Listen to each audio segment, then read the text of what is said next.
घरफोडी करणारा अट्टल चोरटा उमरेड पोलिसांच्या जाळ्यात अडकलाय। 27 वर्षीय भास्कर श्रीराम जुमळे राहणार मंगळवारी पेठ उमरेड हे त्यांच्या घराला कुलूप लावून नेहमीप्रमाणे दुकानात गेले असता 14 मार्च रोजी दुपारी 1 ते 2च्या दरम्यान अज्ञात चोरट्याने घराचा टाळा तोडून आतमध्ये प्रवेश करून त्यांच्या घराच्या कपाटातील सोन्याचे दागिने किंमत 1,95,000 आणि नगदी 1,75,000 असा एकूण 3,70,000 रुपयाचा मुद्देमाल चोरून नेला।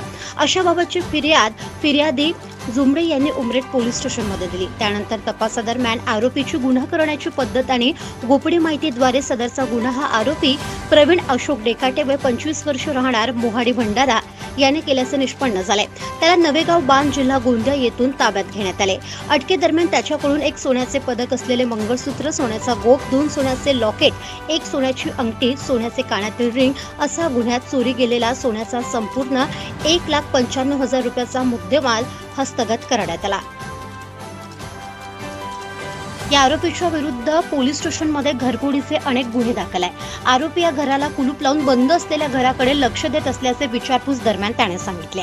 सदरची कामगिरी पोलीस अधीक्षक हर्ष पोद्दार, अप्पर पोलीस अधीक्षक रमेश धुमाळ, उपविभागीय पोलीस अधिकारी राजा पवार, उमरेड विभाग यांच्या मार्गदर्शनाखाली उमरेड पोलीस स्टेशनचे पोलीस निरीक्षक प्रमोद घोंगे, पोलीस उपनिरीक्षक दिनेश खोटेले, पोलीस अंमलदार प्रदीप चौरे, राधेश्याम कांबळे, पंकज बट्टे, गोवर्धन शहारे, समाधान पवारांनी सायबर सेलचे सतीश राठोड यांनी यशस्वीरित्या पार पाडली आहे।